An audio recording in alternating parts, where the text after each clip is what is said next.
I'm glad to have you here. Follow my story until the end and comment the city you're watching from, because what I'm about to tell you changed everything I thought I knew about family. My son called 3 days before Christmas. His voice had that smooth, practiced quality he used with vendors he was about to fire. "Mom, about Christmas this year," Thomas said. "It's really more of a professional networking event. High-stakes clients. You'd probably be more comfortable at home." I stood in my kitchen in Edina, Minnesota, phone pressed to my ear. The calendar on the wall showed December 22nd. 3 days until their perfect party. 3 days until I'd spend Christmas alone for the second year in a row. "I see," I said. "That's all. Just 2 words. Because at 59 I'd learned that arguing only made it worse." "I knew you'd understand." Relief flooded his voice.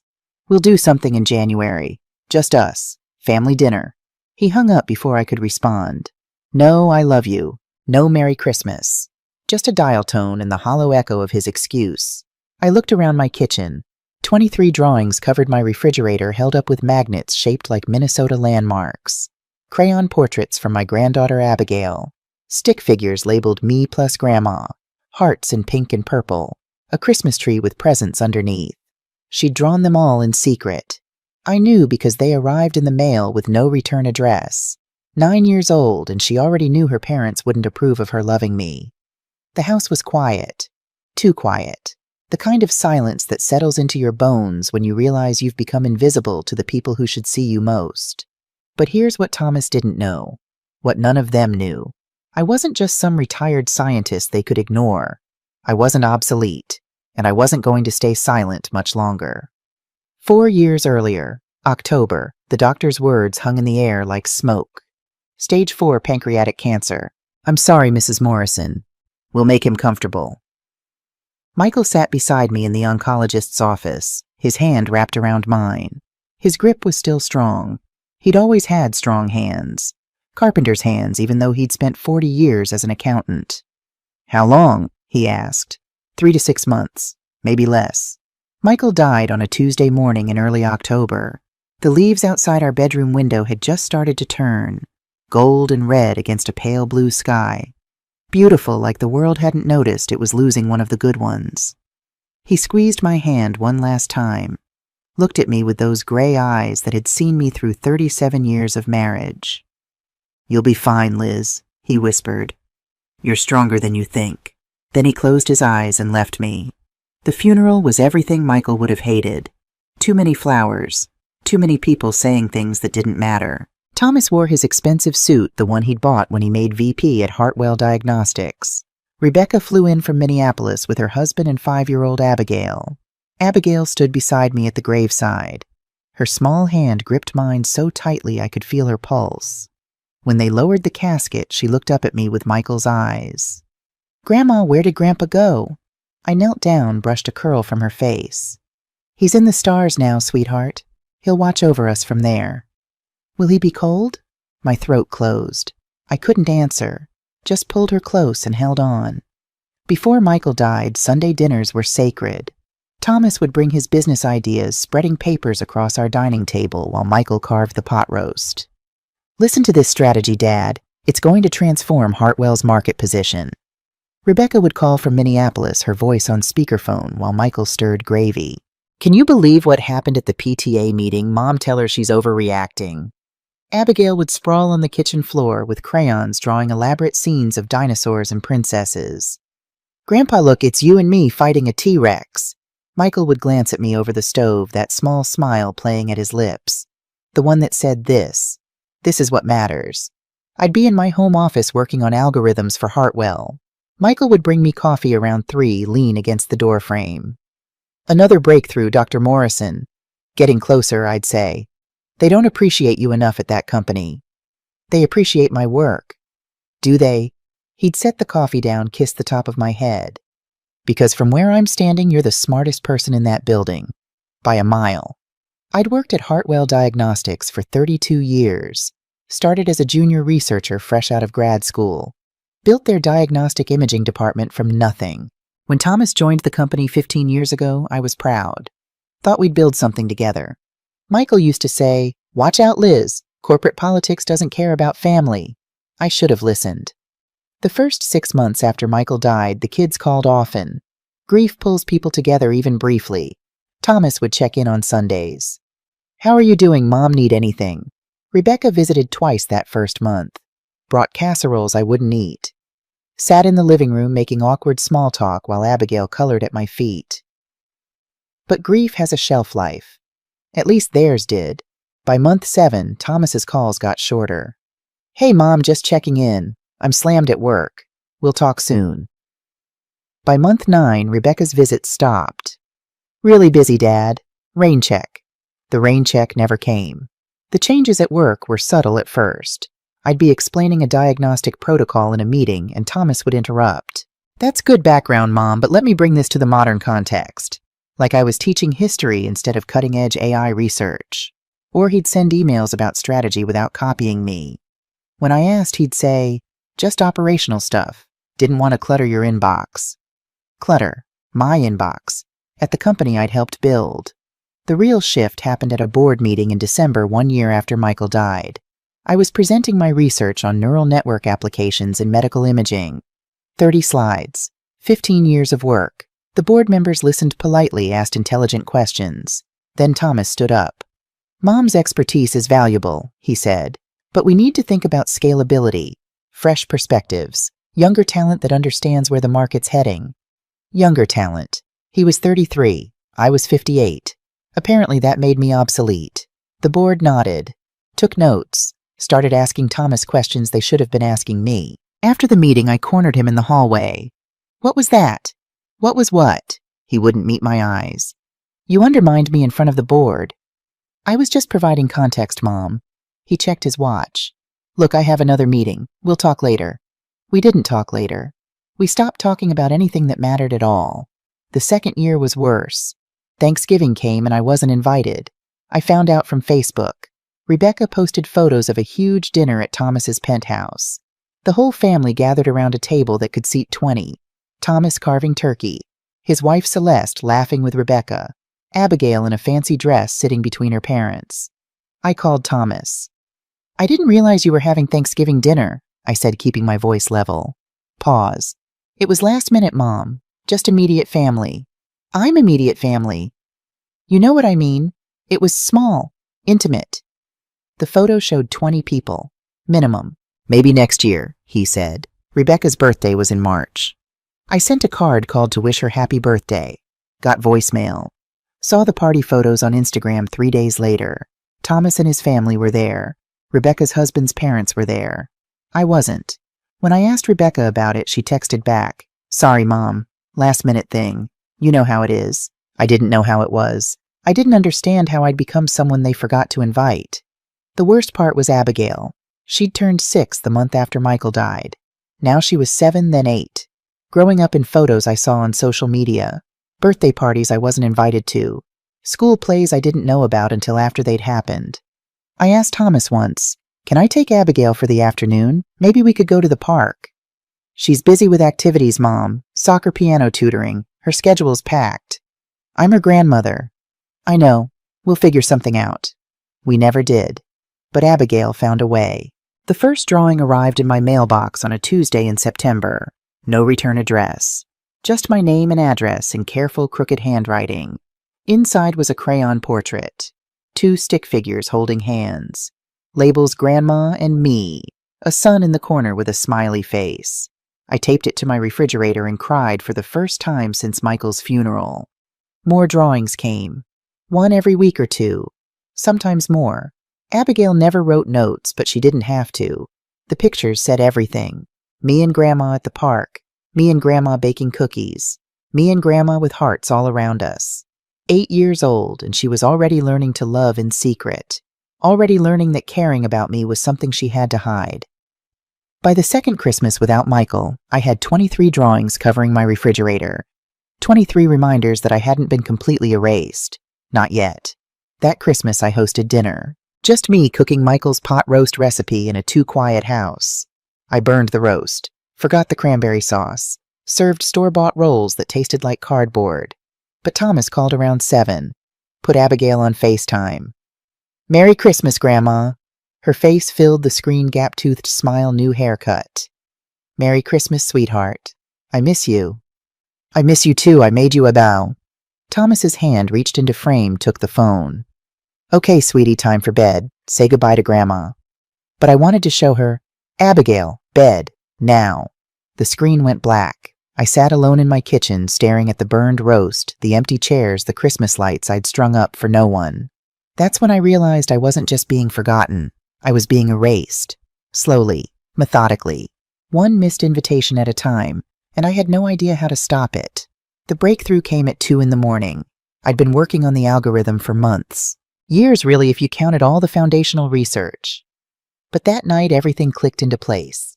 My home office was lit only by my computer screen and the desk lamp Michael had given me 20 years ago. Coffee had gone cold hours before. My back ached from sitting too long. But I couldn't stop. I was so close. The algorithm was designed to analyze medical imaging using artificial intelligence. Not just to read scans, but to predict diseases before symptoms appeared.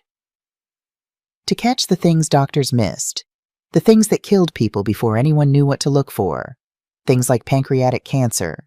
The kind that took Michael before we even knew he was sick. I typed the final lines of code, ran the test, watched the results populate across my screen. It worked. Not just worked. It was exceptional. Better than I'd hoped. This algorithm could save thousands of lives. Maybe hundreds of thousands. I sat back in my chair. Michael's photo watched from the corner of my desk. Forever 47. Forever smiling. This is it, I whispered. This is what you believed I could do. For the first time in 2 years, I felt something other than grief. I felt purpose. I reached for my phone, called Thomas. It was late, but this couldn't wait. Mom, his voice was groggy. It's 2 a.m. I know, but I've had a breakthrough, a real one. Pause. His voice sharpened. Tell me more.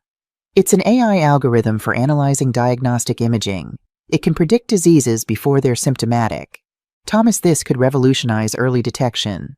How far along is it? Complete? Tested? It works. Long pause. I could hear him breathing, could almost hear his mind working. This could save the company, he said finally. Hartwell's been struggling. Investors are nervous. But something like this. Mom, this could change everything.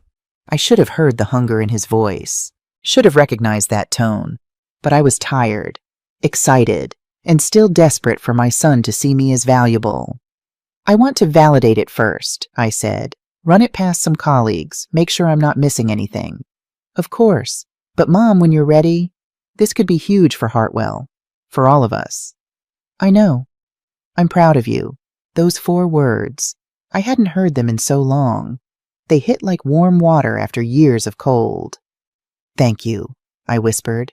After we hung up, I sat in the dark staring at my screen. Something nagged at the back of my mind. Something Michael used to say. Document everything, Liz. The world isn't always fair to women in tech. He'd seen things during our marriage.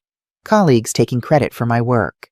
Men dismissing my ideas in meetings, then presenting them as their own later. He'd seen me passed over for promotions given to less qualified men. Protect yourself, he'd say, even from people you trust. I looked at Michael's photo. Especially from people you trust, I asked. His smile didn't answer, but something in my gut twisted. I opened a new document, started typing everything. Every line of code, every test result, every piece of research that led to this moment. Just in case. The next morning I called Dr. Catherine Whitmore. We'd crossed paths at conferences over the years. Her work on neural networks at the University of Minnesota was brilliant, meticulous. She had a reputation for being tough, but fair. We met at a coffee shop near campus on a gray March afternoon. I brought my laptop, showed her the framework. She studied my code for 10 minutes without speaking. The coffee shop buzzed around us. Students cramming for exams, professors grading papers. Normal life while my entire world balanced on Catherine's assessment. Finally, she sat back, stirred her coffee, met my eyes. Elizabeth, this is exceptional. Career-defining work. Relief flooded through me. Thank you. I wanted outside validation before, but I need you to hear something. Her voice went serious. File the patent before you tell anyone else, before you bring it to Hartwell, before you tell your family. I blinked. My family? Especially your family. She leaned forward. I've seen this before. Brilliant work claimed by people who contributed nothing. Intellectual property disputes destroy relationships faster than infidelity. Thomas is my son. He wouldn't. I'm not saying he would. I'm saying protect yourself regardless. She pulled out her phone, scrolled through contacts. I know an IP lawyer in Minneapolis. Specializes in tech patents. Call him today. That seems extreme. Catherine's expression softened. I had a colleague once, brilliant researcher. She shared her work with her research partner. They'd worked together for 15 years, trusted each other completely. She paused, sipped her coffee. He filed the patent in his name, claimed sole authorship. By the time she found out it was too late, he got the recognition, the funding, the tenure. She got nothing. That's awful. It's reality. Catherine wrote a name and number on a napkin. David Grayson. Tell him I sent you. File first, share later. In that order. I took the napkin, folded it carefully, put it in my purse. People change when money is involved, Catherine said. Or maybe they just show you who they've been all along. David Grayson's office was downtown Minneapolis, all glass and steel.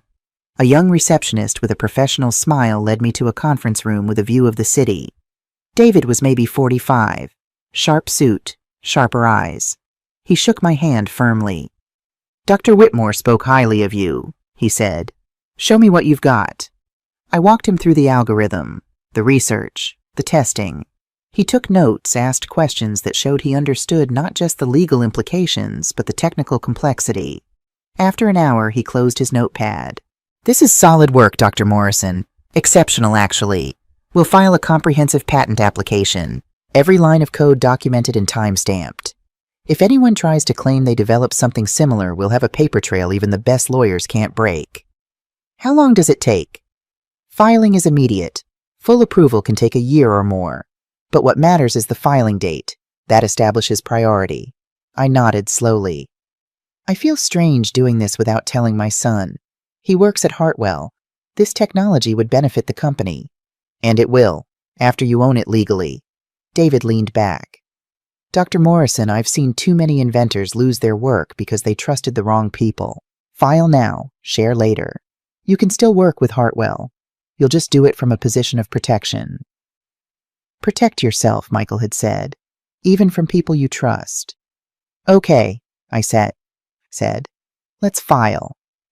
We spent the next 3 hours documenting everything, every algorithm, every test, every line of code. David's assistant took photos of my notebooks, copied my files to secure servers.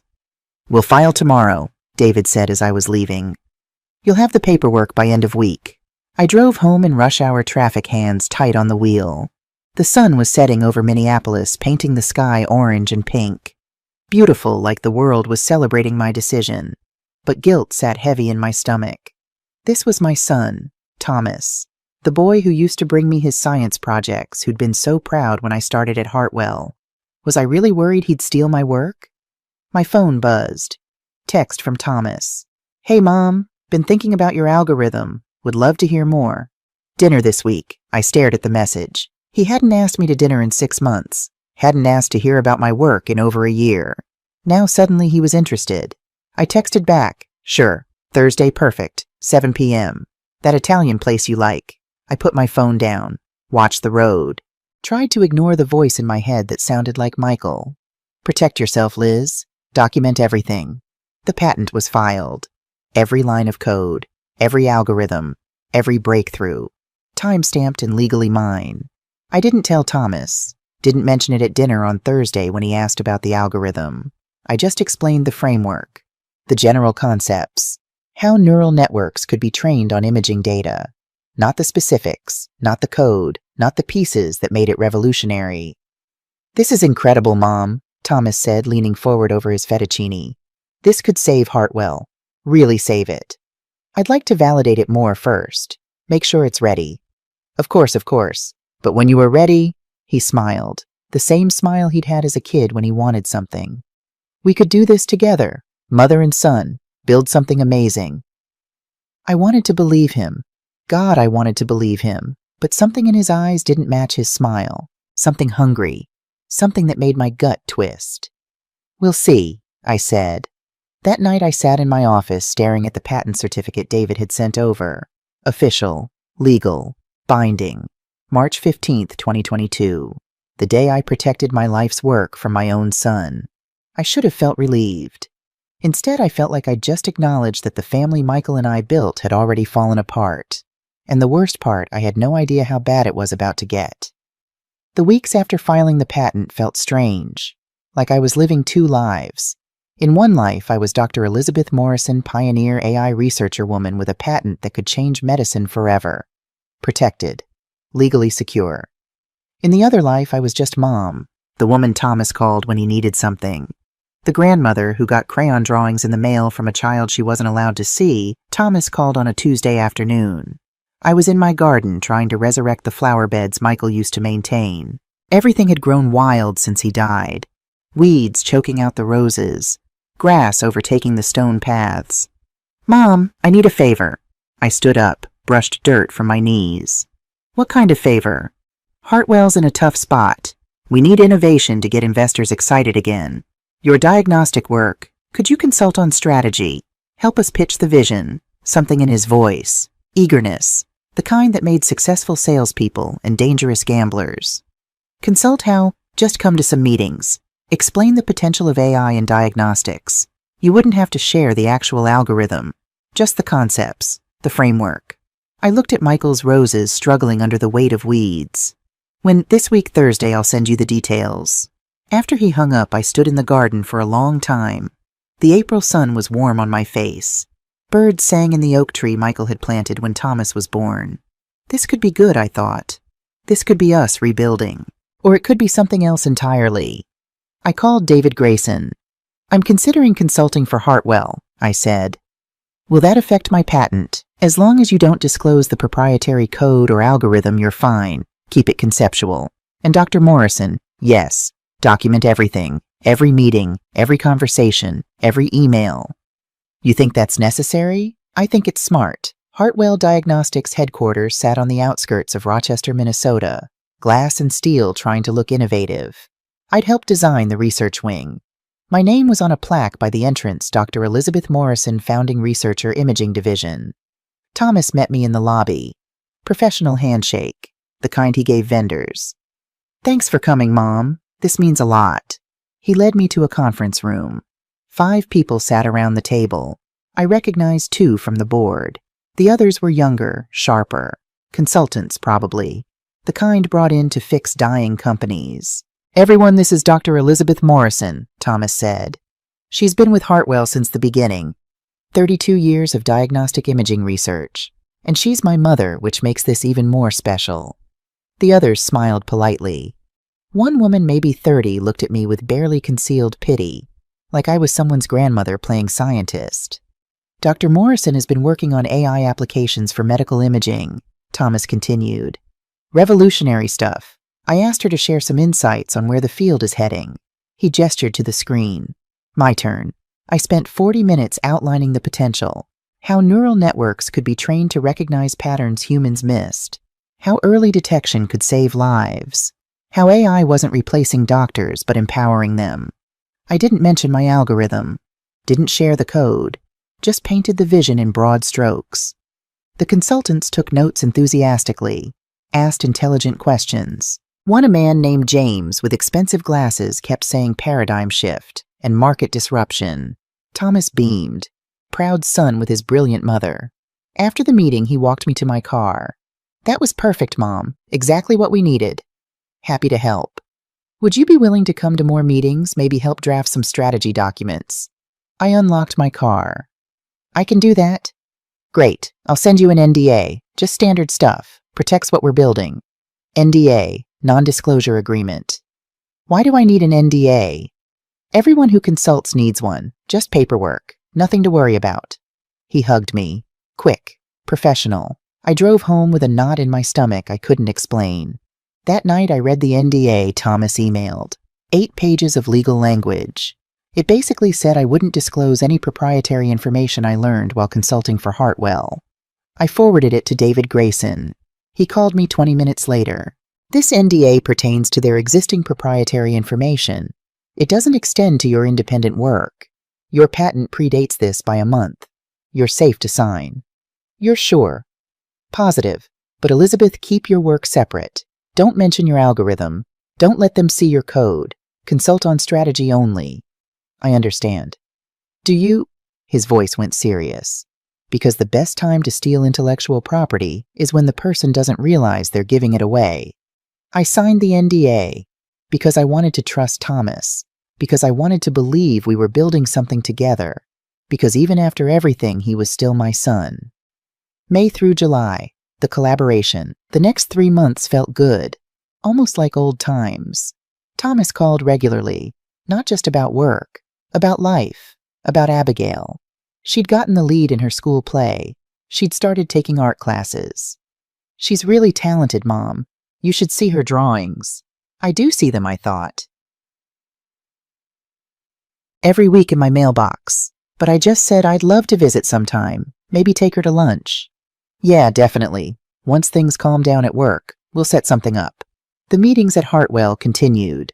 I outlined frameworks for training AI models, explained data structures, discussed regulatory challenges for medical technology.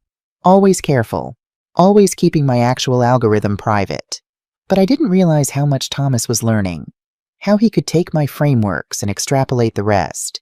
How a smart person could reverse engineer the puzzle when you've already showed them most of the pieces. June 28th, the investor pitch. Thomas invited me to an investor presentation. Minneapolis downtown. Fancy conference room with a view of the Mississippi River. Just sitting back, Mom. I want them to see we have deep technical expertise. 20 investors filled the room. Leather chairs, mahogany table, men in expensive suits, a few women also expensively dressed. This was serious money. Thomas stood at the front, polished, confident. He'd always been good at presentations. Hartwell Diagnostics is pioneering the integration of artificial intelligence into our diagnostic platforms, he said, clicking through slides I'd never seen. My slides, my frameworks, my concepts, presented as Hartwell's innovation. We're positioned to revolutionize early disease detection. Our AI can predict conditions before they're symptomatic. Cancer, heart disease, neurological disorders. We catch them when they're treatable. One investor, an older man with silver hair, glanced back at me. And you are, Thomas answered before I could. That's my mother, Dr. Elizabeth Morrison. She founded Hartwell's research division. She's been helping with some of the technical groundwork. Helping with groundwork, like I was his assistant. The presentation continued. 40 minutes of Thomas explaining my vision, my research, my breakthroughs. Every word polished. Every slide professional. Not one mention that the work was mine. When it ended, the investors applauded, asked questions about Timeline's FDA approval market potential. Thomas answered smoothly, mentioned our team and our research and our vision. I sat in the back row, hands folded in my lap, feeling something cold settle into my chest. After the meeting, investors mingled, networking, business cards exchanged. Thomas worked the room like a politician. One woman approached me, 50s intelligent eyes, designer suit. Dr. Morrison, I'm Sarah Chen. I have a PhD in bioengineering. That presentation was fascinating. Thank you. Your son is very talented. Yes. But I recognize foundational neural network architecture when I see it. That's 20 years of research, not 2 years of development. I looked at her. She looked back. Understanding passed between us. You might want to check your patent filings, she said quietly. Then she walked away. Thomas drove me home, excited, energized. That went great, didn't it? Sarah Chen's firm is huge. If we get her investment, we're set. Thomas. Yeah. Those slides, that was my research. What in? He glanced at me, back to the road. Mom, that was Hartwell's research. We've been working on this for months. You consulted, sure, but the company developed the framework. I developed the framework 2 years ago, before you even knew AI existed. You're being dramatic. I'm being accurate. His jaw tightened. We're doing this together, Mom. I'm not trying to cut you out, but Hartwell needs investment. If investors think we're a mother-son science project, they'll never take us seriously. So you erase me. I'm not erasing you. I'm positioning the company for success. He pulled into my driveway, put the car in park. Look, I know you feel overlooked, but you have to trust me. This is for all of us. The company succeeds, we all succeed. Unless the company succeeds with my work and I get nothing. He stared at me. Is that what you think I'm doing, stealing from you? I don't know what you're doing, Thomas. I'm trying to save the company Dad helped you build. I'm trying to make something you can be proud of. His voice rose. But if you don't trust me, if you think I'm some kind of con artist, then maybe you shouldn't consult for us anymore. The cold in my chest spread. Maybe I shouldn't.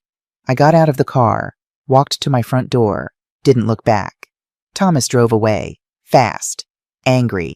I went inside, closed the door, and stood in my empty house. Then I went to my office, pulled up the file where I documented everything, added today's date, described the presentation, the slides, Thomas's words, helping with technical groundwork. I thought about what Sarah Chen had said. Check your patent filings. My patent was filed March 15th. Safe, protected. But what if Thomas filed his own patent, claiming the work as Hartwell's? Would it matter that mine came first? I called David Grayson, left a voicemail. David, it's Elizabeth Morrison. I need to talk to you about protecting my patent. Soon. Then I sat in Michael's chair in the dark and wondered how everything had gone so wrong so fast. Outside, stars were coming out. Michael was up there somewhere, watching, knowing he'd been right to tell me to protect myself. But protection felt cold, felt like giving up on the family we'd built together. The question was, had Thomas given up first, or was I imagining threats where there were none? I wanted to believe I was paranoid. I wanted to be wrong, but in my gut, that cold feeling spread. Something was very, very wrong, and I was running out of time to figure out what. David Grayson called me back the next morning. Elizabeth, I looked into similar patent filings. There's nothing matching your work. Yet. Yet, the key word is yet. If Thomas tries to file, he'll be blocked. Your patent has priority. But, he paused. I want you to do something. What? Start recording your meetings with him. Minnesota is a one-party consent state. You don't need his permission to record conversations you're part of. That feels wrong. So does someone stealing your life's work. His voice was firm. Documentation isn't paranoia, Elizabeth. It's protection. I thought about Michael, how he'd always said the same thing. Okay, I said. I'll do it. I didn't hear from Thomas for 2 weeks after our argument. No calls, no texts, nothing. Then on a Thursday in late July, my phone rang. Mom, his voice was careful, controlled. I think we need to talk, clear the air. I think so too. How about Saturday come over for lunch? Celeste is making her famous lasagna. Abigail keeps asking about you. Abigail. My heart clenched. What time? Noon, and Mom, let's not fight. Let's just be family. Saturday, July 23rd.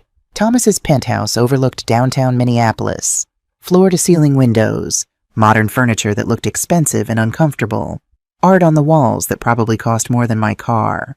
Celeste answered the door, blonde, polished, the kind of woman who made yoga pants look formal. Elizabeth, so good to see you. Air kiss near my cheek. Come in, come in. The apartment smelled like garlic and tomato sauce. Somewhere I heard Abigail laughing.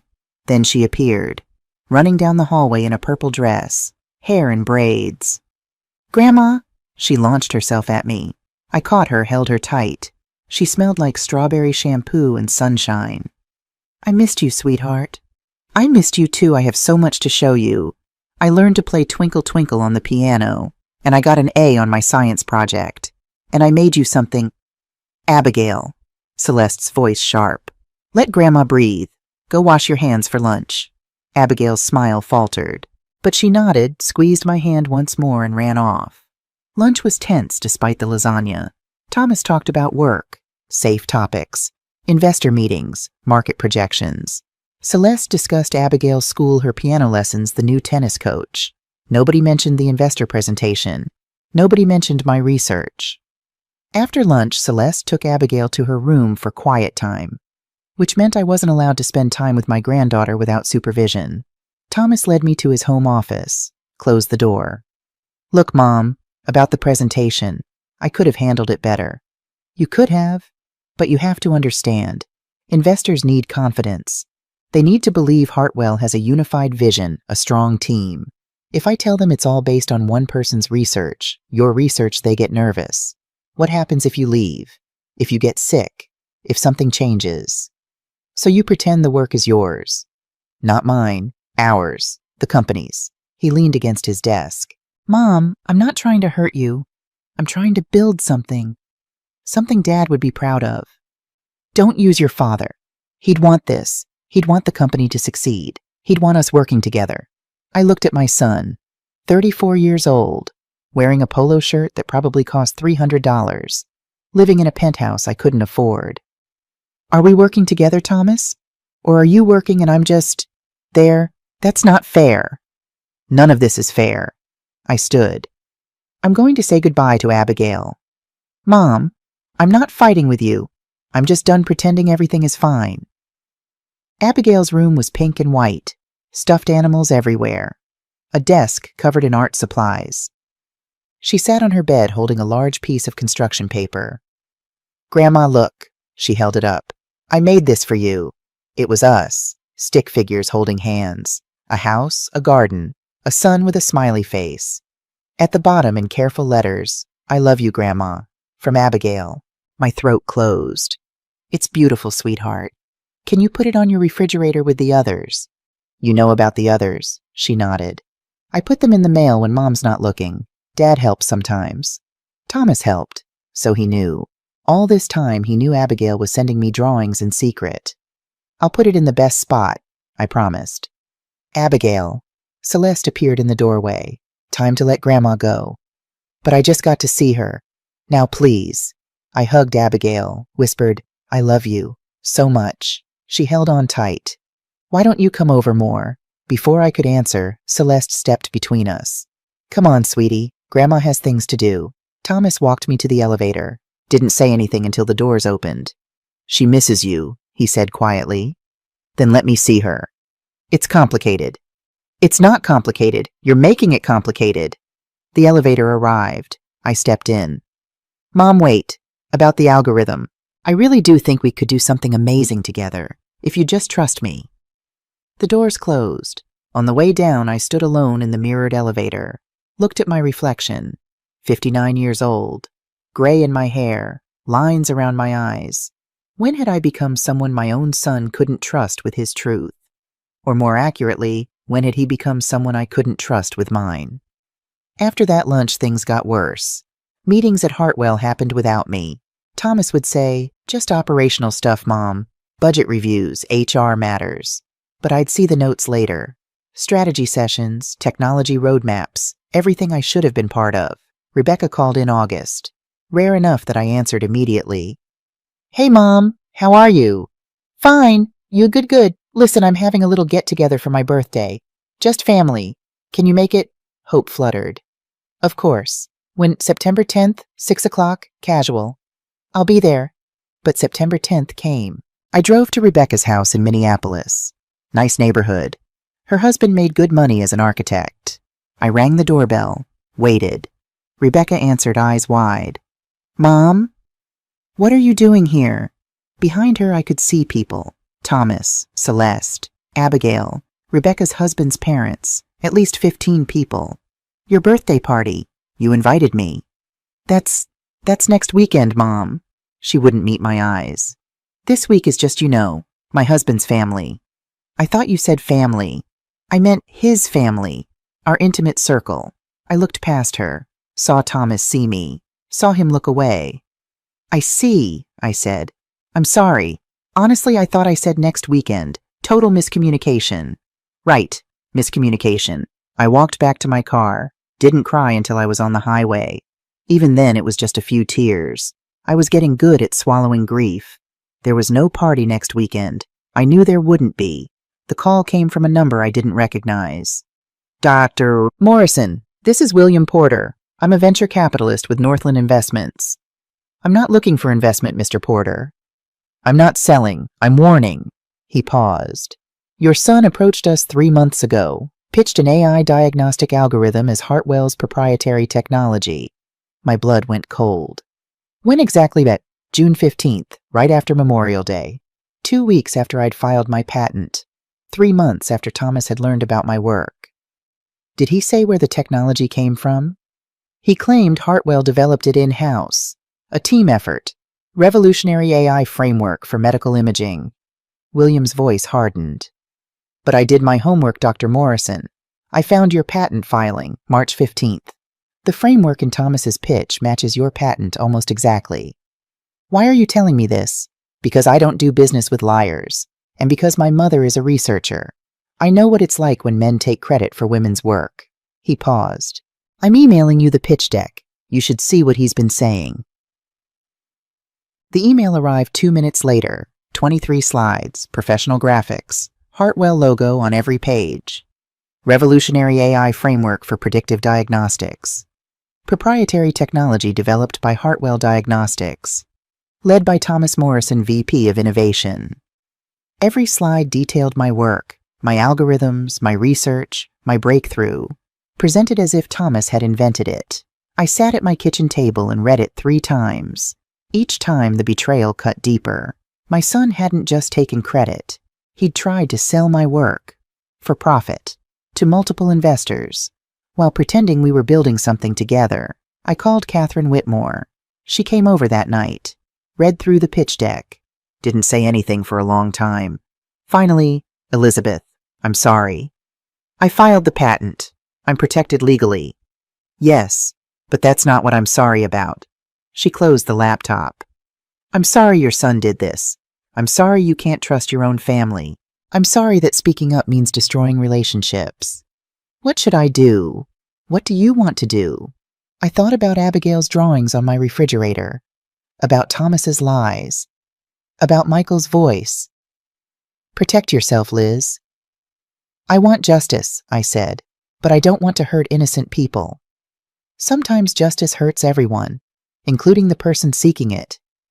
Catherine squeezed my hand. But silence protects abusers, even when they're your children. I met with 2 of my former colleagues, Colin Reed and Lauren Hayes. Both had left Hartwell years ago, frustrated by corporate politics. We met at a coffee shop in Stillwater, small town far from Minneapolis, less chance of running into anyone from Hartwell. I want to start a new company, I told them. Neural diagnostics, built on my patent, clean slate, no politics. Colin leaned forward. I'm in, Lauren nodded. Me too. When we file for IPO in October, target launch January 1st, midnight. Why midnight? Colin asked. Because I want a very specific launch date. I pulled out my phone, showed them Thomas's last text, the one from September. Family dinner for Christmas. Just the 3 of us, I'd replied I'd love that. He'd never followed up, never set a date, just another empty promise. I'm launching at midnight on Christmas, I said, while Thomas has his networking party. Lauren smiled, slow and sharp. Poetic. A woman named Jennifer Hayes from Forbes reached out in mid-November. Dr. Morrison, I heard through some sources that you're launching a new diagnostic company. I'd love to do a story. Someone had tipped her off, probably William Porter, maybe Catherine. What kind of stories? The kind that matters. Women in STEM, intellectual property theft, family betrayal, the truth. I met her at the same Stillwater coffee shop, brought everything. Patent filings, Thomas's pitch deck, William's corroboration, recordings from meetings, emails, 2 years of documentation. Jennifer took notes for 3 hours, finally looked up. This is massive. National coverage massive. I need you to embargo it. Until when? Midnight, Christmas Day. She studied me. You're sure? Once this goes public, there's no taking it back. My son already took everything. I'm just taking back the truth. What about Hartwell employees? This story breaks the company tanks. People lose jobs. I know.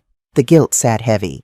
But if I stay silent, Thomas keeps doing this. To me, to others. Silence enables abuse. Jennifer closed her notebook. I'll embargo until Christmas. But Elizabeth, this will change your life. It already changed. I'm just deciding how. The text came December 3rd. From Rebecca. Christmas is immediate family only this year. Hope you understand. I stared at my phone, read it 5 times. Typed back I am immediate family. 3 dots appeared. Disappeared. Appeared again. You know what I mean. Maybe next year. Maybe next year. Like I was someone they'd get around to eventually. After the important people. I looked at the calendar. 22 days until Christmas. Last year I'd hosted. Burned the ham. Forgot the cranberry sauce. Served store-bought rolls. But Abigail had loved it. Made me a construction paper star covered in glitter. This year I wasn't invited. I walked to my refrigerator. Looked at Abigail's 23 drawings. 23 reminders that I hadn't been completely erased. Not yet, but they were trying. December 20th. 10 days before Jennifer's article would publish. 10 days until Neural Diagnostics IPO would go live. 10 days until I destroyed my relationship with my children permanently. I almost stopped. Almost called Jennifer and said don't publish. But then Thomas posted on social media. A photo. Him, Rebecca Celeste, and Abigail at some fancy holiday party. Everyone in formal wear. Champagne glasses, string lights. Caption, grateful to celebrate with the people who make it all possible. Abigail wore a red velvet dress. She looked older. Taller. I hadn't seen her in person since July. 5 months. Almost half a year. I studied the photo. Zoomed in on Abigail's face. She wasn't smiling. Not really. Her eyes looked sad. Or maybe I was just seeing what I wanted to see. Thomas called. I almost didn't answer, but I did. Hey, Mom, quick thing. What is it? Christmas Eve is a client event this year. Big investors. We need everyone polished and professional. You'd probably be more comfortable at home, I know. You already made that clear. Silence. It's not personal, Mom. It's entirely personal, Thomas. Look, we'll do something in January. Family dinner. Just us. Sure. I mean it. I'm sure you do. I looked out my window. Snow falling. Beautiful Minnesota winter.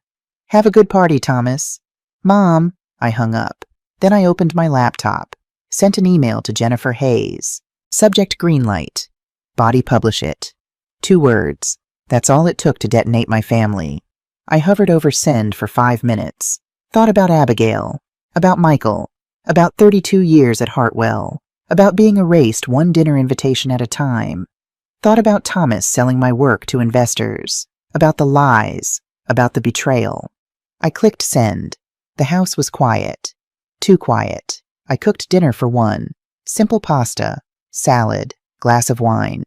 Michael's photo sat on the mantel, forever smiling, forever 47. I don't know if this is right, I told him, but I'm done being invisible. The clock showed 7:15 p.m. Thomas's party had started. Somewhere in downtown Minneapolis they were celebrating, networking, building futures I wasn't part of. My phone rang at 9. Unknown number. I answered. Hello?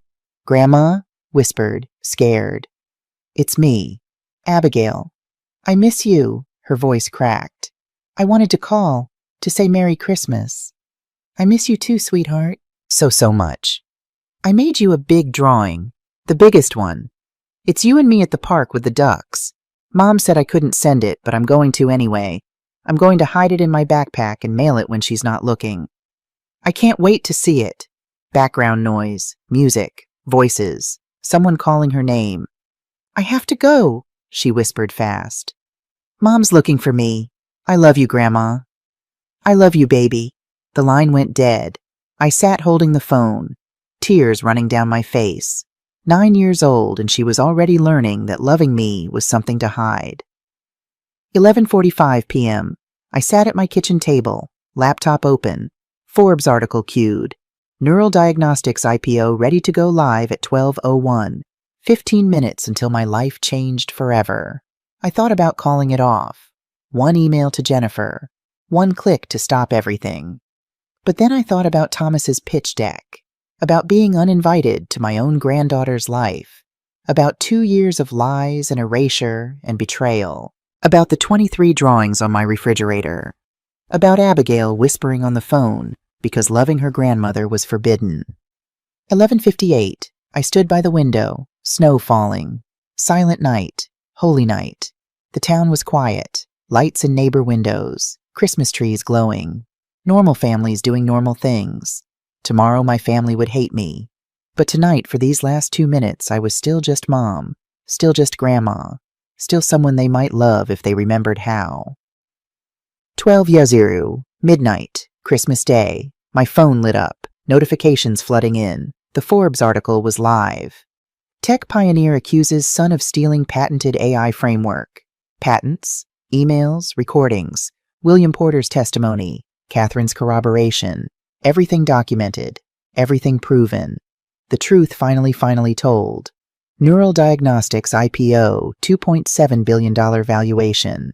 I sat down, watched my phone explode with messages. Support, hate, interview requests, legal threats. The world was waking up to my story, and my family was about to wake up to their nightmare. 12:07 a.m. Thomas called. I answered. Mom. His voice was raw, panicked, broken. What the hell did you do? In the background music, voices, chaos, his party collapsing in real time. I told the truth, Thomas. You destroyed us on Christmas in front of everyone. The truth destroyed you, not me. Ask yourself why. We're family. Family doesn't steal, Thomas. Family doesn't erase. I gave you chances. I tried to include you. You tried to take what was mine and pretend it was yours. Shouting in the background, someone crying, then Rebecca's voice grabbing the phone. Mom, we're going to sue you for defamation. You've destroyed us. David Grayson reviewed everything. You don't have a case. You're a bitter, selfish woman.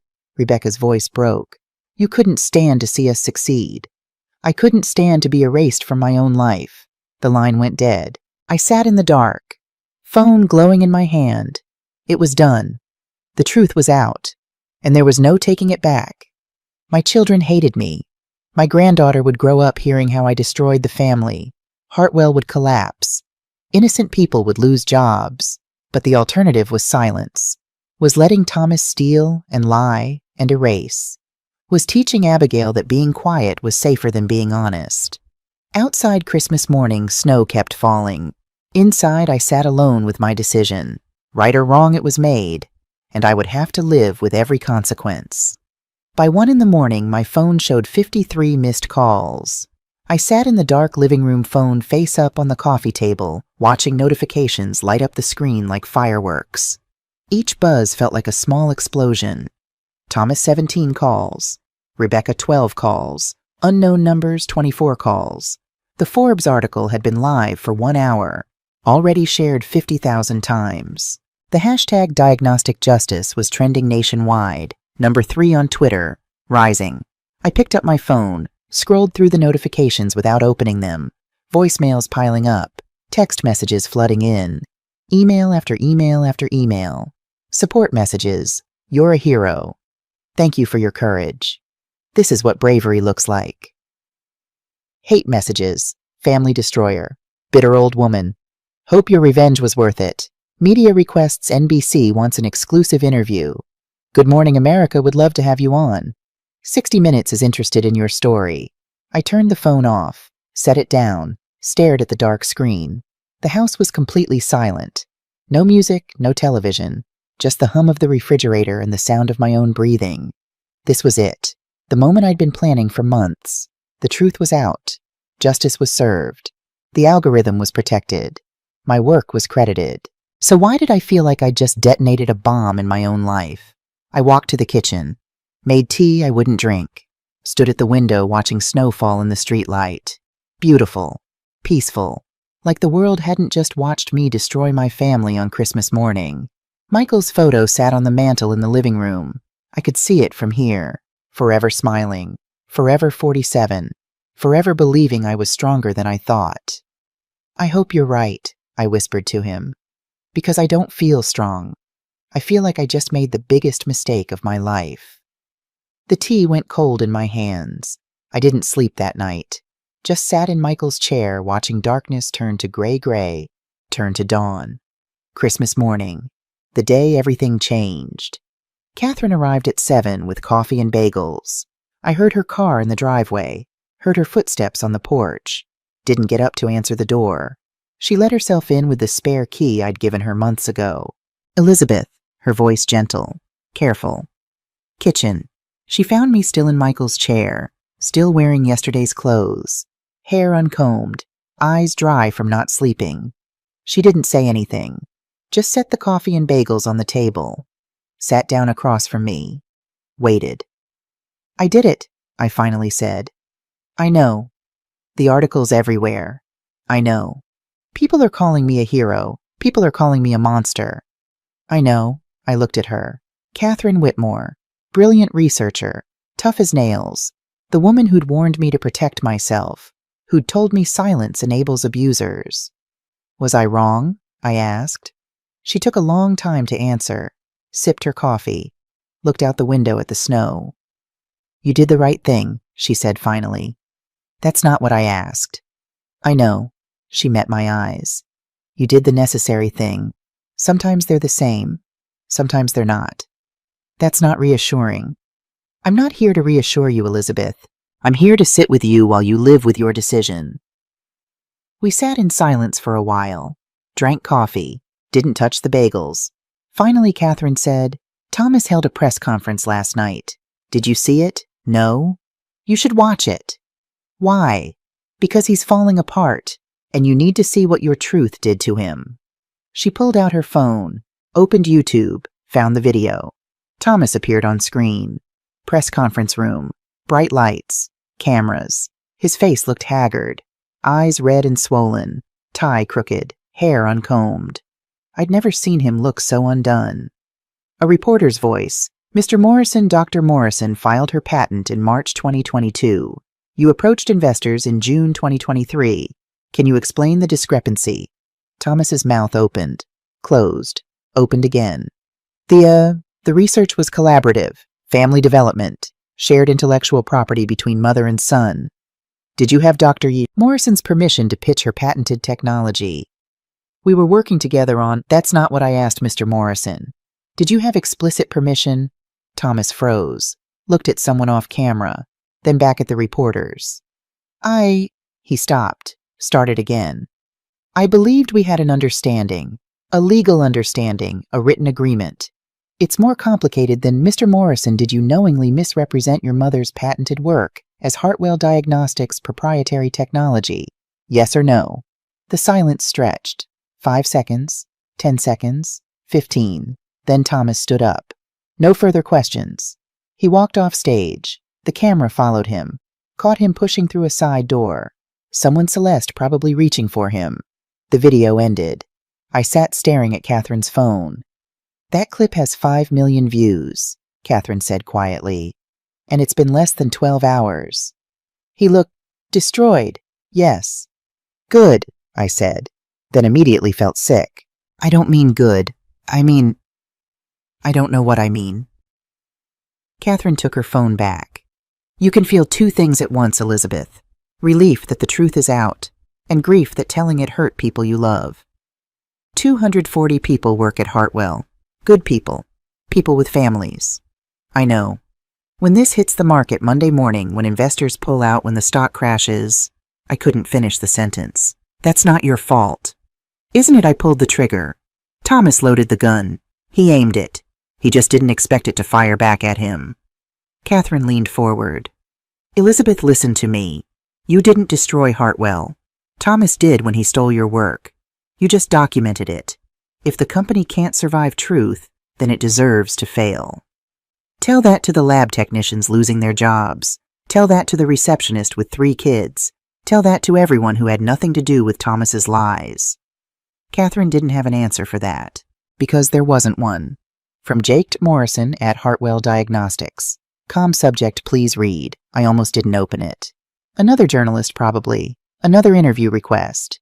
But something about the subject line. Simple, desperate. I clicked. "Dr. Morrison. You don't know me. My name is Jake Morrison, no relation to your family. I'm a researcher in Hartwell's imaging division. I've worked here for 6 years. I'm 28 years old. My wife Sarah is 7 months pregnant with our 2nd child. Our daughter Emma just turned 3. I'm not writing to blame you. I know what your son did was wrong. I know you had every right to protect your work. I understand why you went public. But I need you to know something. This morning I came into work at 6 a.m., found an email from HR. Half our lab is being laid off, effective immediately. Budget cuts, investor confidence collapsed. The company is hemorrhaging money. I still have my job. For now. But I'm terrified. We have a mortgage $2,400 a month. Medical bills from Sarah's last pregnancy, $8,000 we're still paying off. Emma starts preschool next fall, $600 a month. The new baby will need daycare, another $1,200 a month. Sarah can't work right now. Doctor's orders. High-risk pregnancy. She's on bed rest. If I lose this job, we lose everything. I know this isn't your fault. I know you didn't ask for any of this. I know Thomas Morrison brought this on himself. But I need you to know that real people are suffering. Good people. People who just came to work every day, did their jobs, trusted that the company would be there. My colleague Amy, she's a single mom with 2 kids. Gone. Tyler, his dad has cancer. He was helping pay for treatment. Gone. Maria, she just bought a house 6 months ago. Gone. 12 people from my lab. 12 families. Gone by lunchtime today. I'm not asking for anything. I don't even know what I'd ask for. I just needed to tell someone. Needed someone to know that the collateral damage from this truth is real. We're not numbers. We're not statistics. We're people. I hope your algorithm saves lives. I really do. I hope all of this meant something.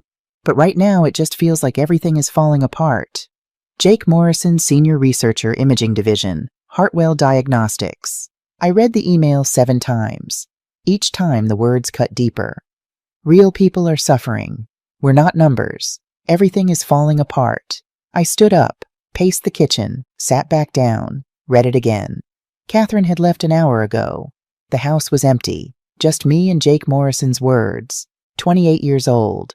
Pregnant wife on bed rest. 3-year-old daughter. Medical bills. Mortgage.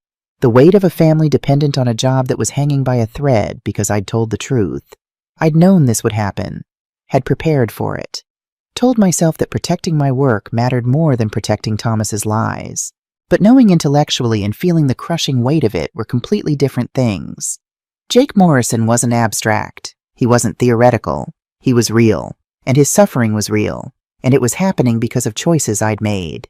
My hands shook as I typed my response. Jake, thank you for your honesty.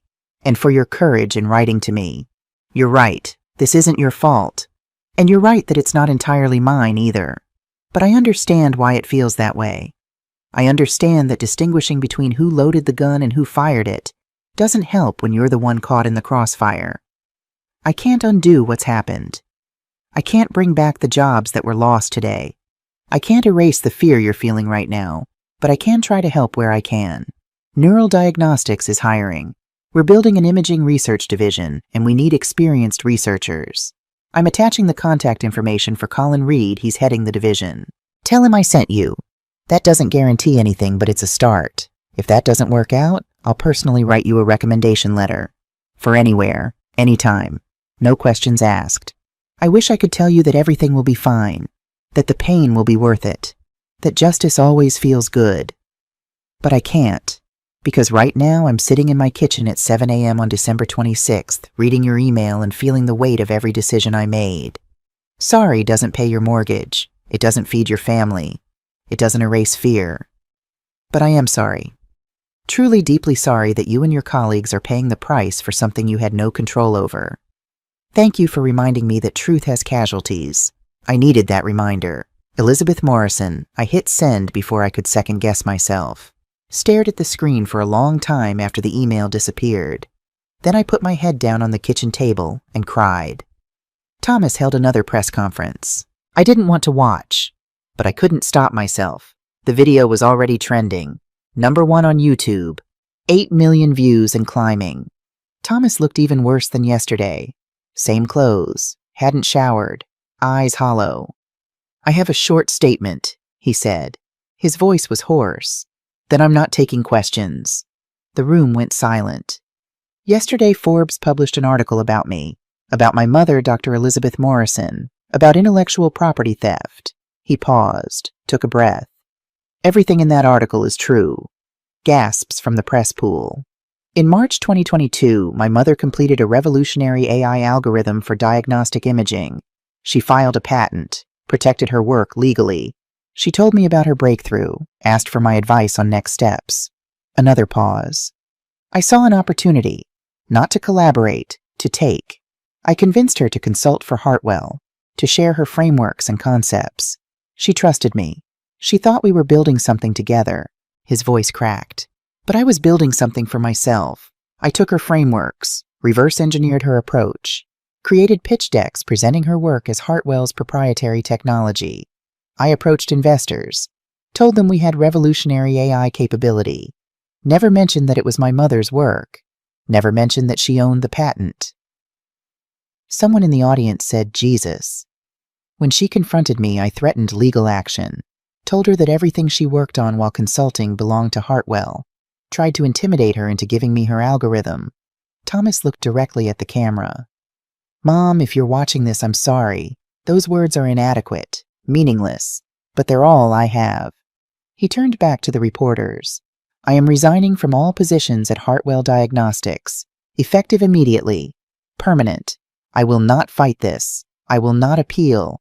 I will not try to salvage my career here." "Mr. Morrison," a reporter started. "No questions. But I will say this to every employee who lost their job because of my actions, I'm sorry. You deserved better leadership. To every investor who trusted me, I'm sorry. You deserved honesty. To my family, I'm sorry. You deserved integrity." He looked at the camera again. "And to everyone watching, this is what happens when you put ambition ahead of ethics, when you put career ahead of family, when you convince yourself that the ends justify the means. They don't. I destroyed my mother's trust, my company's reputation, my own career, and for what? To pretend I was smarter than I am, to steal credit for work I didn't do." His voice broke completely. "To everyone I hurt, I'm sorry. To my mother, especially, I understand if you never forgive me. I wouldn't forgive me either." He walked off stage. The video ended. I sat staring at my laptop screen for 20 minutes. Then I opened my email, typed a message to Thomas. Subject: I saw your press conference. Body: it's a start. Not I forgive you, not I'm proud of you, not even thank you. Just it's a start. I hovered over send for 5 minutes, then clicked. Cleveland Clinic's announcement came at 9 a.m.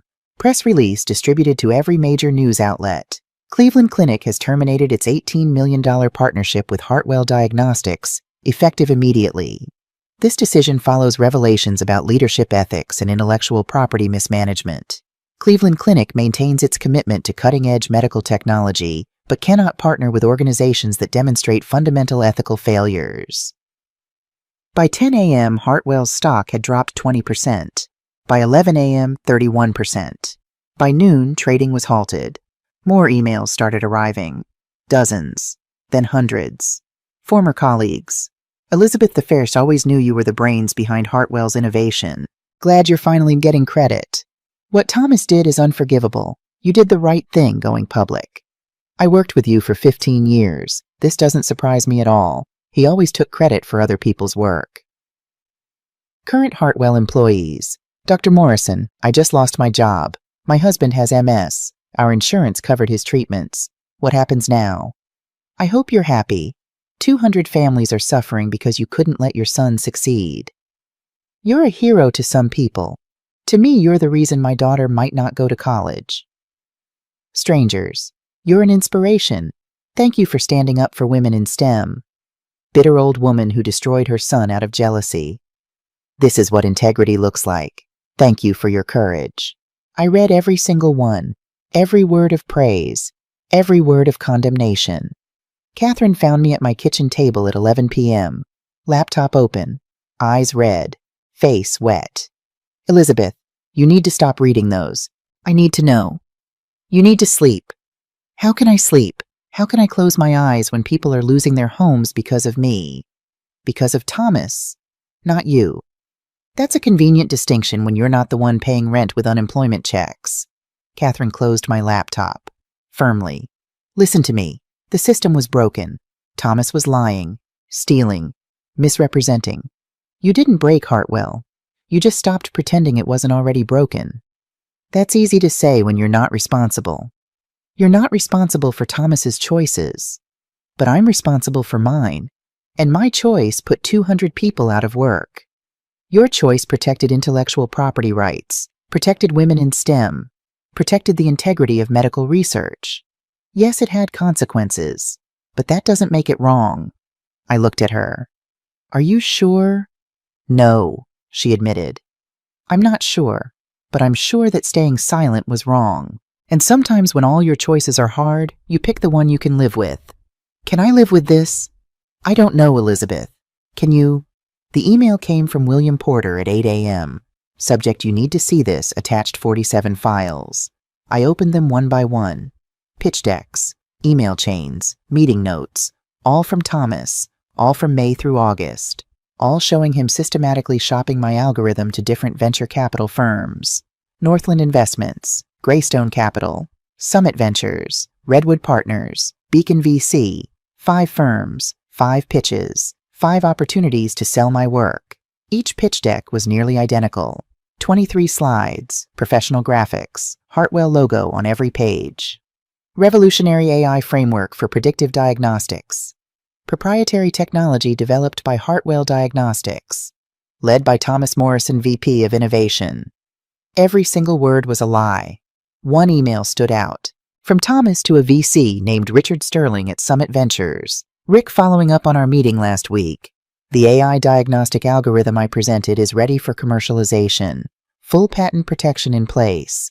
We're positioned to dominate the early detection market within 3 years. Hartwell just needs the right investment partner to scale. Are you interested? Full patent protection. Technically true, because I had filed a patent, but presented as if it was Hartwell's patent, as if Thomas had filed it, as if the work was his. Another email to Greystone Capital. The beauty of our AI framework is that it's entirely proprietary. No external dependencies, no licensing requirements. We own it outright. That's the competitive advantage. We own it outright. We, not my mother, developed it. Not Dr. Morrison holds the patent. We. I forwarded the entire folder to David Grayson with one line, "How much of this is prosecutable?" He called me 30 minutes later. All of it. Jake Morrison emailed me again at 6:15 a.m. Subject: update Dr. Morrison. They fired me this morning. I arrived at 6 a.m. for my shift. Security was waiting. They walked me to my desk, watched me pack my personal items, escorted me out. Didn't even let me say goodbye to my team. 15 more people gone today. 27 total from our division. Sarah's crying.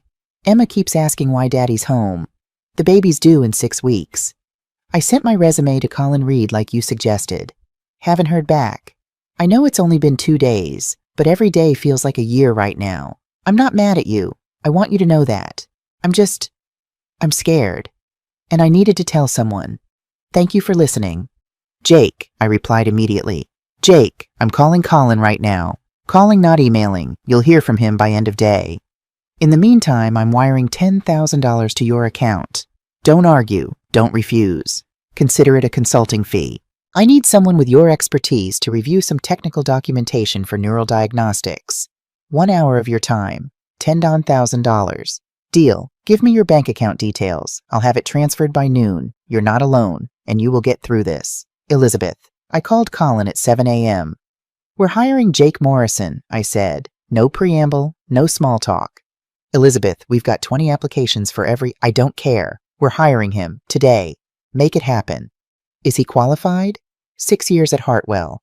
Senior researcher. Imaging division. And Colin, he's got a pregnant wife and a 3-year-old. He's terrified. And he's suffering because I told the truth. Silence. So yes, I continued. He's qualified. And we're hiring him. Full salary, full benefits. Starting January 2nd. Make it happen. Okay, Colin said quietly. I'll make it happen. Thomas's text arrived at 2:47 a.m. Can we talk? I was awake. Had been awake for hours, staring at the ceiling in the dark. Please, Mom, just 5 minutes. I looked at my phone, the messages glowing in the darkness. I didn't respond. More messages came over the next day's December 31st. Dad, I know I messed up. But please, let me explain. January 1st, I'm losing everything. My job, my reputation. Rebecca won't talk to me. Please, Mom, don't shut me out. January 2nd. Fine, I get it. You've made your point. I deserved this. All of it. January 3rd. Celeste took Abigail to her mother's. Said she needs space to think. I think she's going to leave me. January 5th. I'm sorry. I don't know if that means anything, but I'm sorry. I read each one, didn't respond to any of them. My phone rang at 8 a.m. Thomas. I stared at the screen, let it ring 3 times, 4, 5. Then I answered. Mom! His voice was completely wrecked, hoarse, like he'd been crying for days. Thank you for answering. I didn't say anything, just waited. I'm sorry. Silence. I know that's not enough. I know sorry doesn't fix anything, but I'm sorry. Why now? I asked. My voice sounded cold, distant, like it belonged to someone else. Because you got caught, because you lost everything, because Celeste is leaving you. Yes, he didn't try to deny it. All of those reasons, but also because I finally see what I did to you. What did you do to me, Thomas? Long pause. I could hear him breathing, could almost hear him thinking. I erased you, he said finally. I made you invisible, treated you like you were obsolete, like you didn't matter, like your work was just raw material I could use to build my own success. Keep going. I stole from you. Not just your algorithm.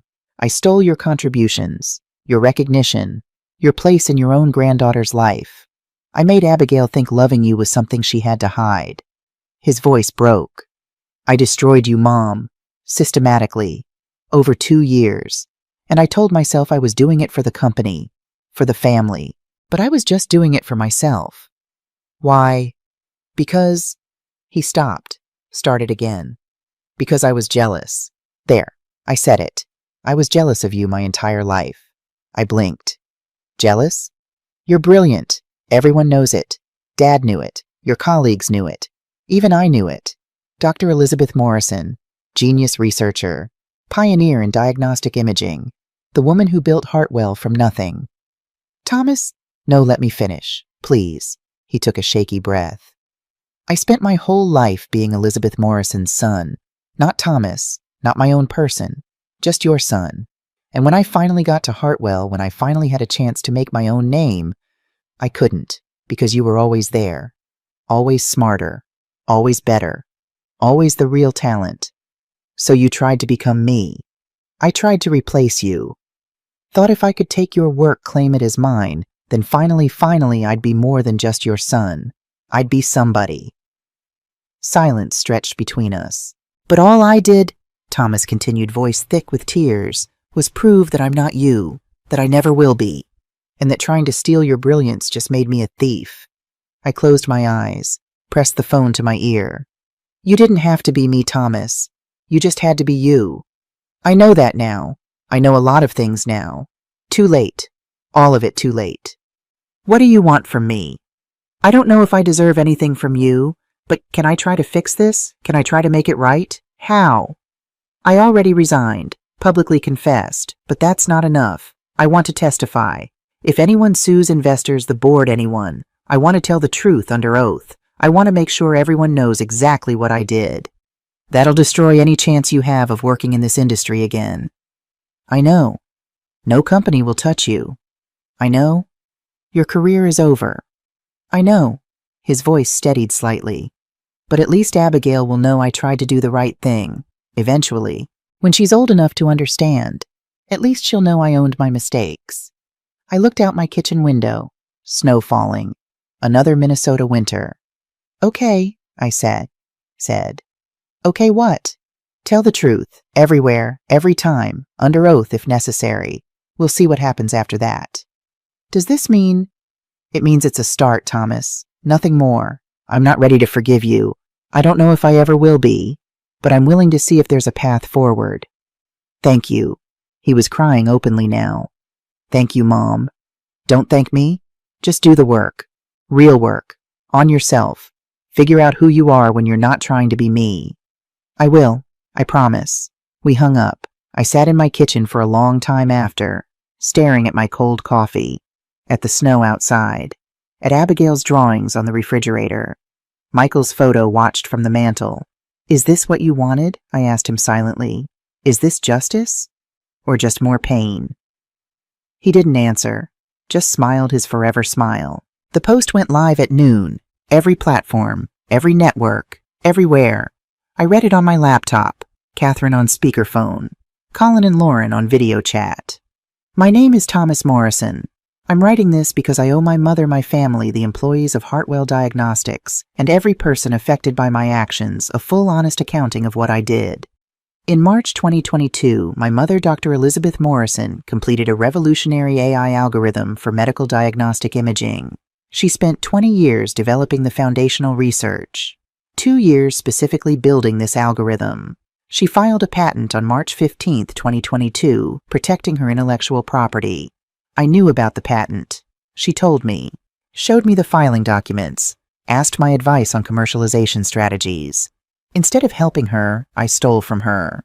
Between April and August 2023, I convinced my mother to consult for Hartwell Diagnostics. She believed we were collaborating, building something together. Mother and son. Family legacy. I was lying. I took her frameworks, her concepts, her revolutionary approach to neural network training. I created pitch decks, approached 5 different venture capital firms, presented her work as Hartwell's proprietary technology, as my innovation. I never told investors that the algorithm belonged to my mother, that she owned the patent, that the work was hers. I committed intellectual property theft against my own mother, the woman who spent 32 years building Hartwell Diagnostics, the woman who raised me, who believed in me, who trusted me. When she confronted me in June, I threatened legal action, told her that everything she worked on while consulting belonged to Hartwell, tried to intimidate her into surrendering her patent. When she refused, I excluded her from family events, made her feel unwelcome, kept her away from her granddaughter, systematically erased her from our lives because she wouldn't let me steal her life's work. Every single action I took was calculated, deliberate, intentional. This wasn't a mistake. This wasn't a misunderstanding. This was theft, erasure, abuse, and I did it to my own mother. The consequences of my actions. My mother spent 2 years being excluded from her own family. 240 Hartwell employees lost their jobs when the truth came out. Investors lost millions when the company collapsed. My daughter learned that loving her grandmother was something to hide. I destroyed my mother's trust, possibly permanently. I am resigning from all positions at Hartwell Diagnostics. Permanent. No conditions, no negotiations. I am prepared to testify under oath about my actions in any legal proceedings. I am prepared to face whatever consequences legal, professional, personal result from my theft. To the Hartwell employees who lost jobs, I'm sorry. This is my fault, not my mother's. She had every right to protect her work. I'm the one who made that necessary. To the investors I lied to, I'm sorry. You trusted me. You deserved honesty. You got fraud. To my wife and daughter, I'm sorry. You deserved better. You deserved a husband and father with integrity.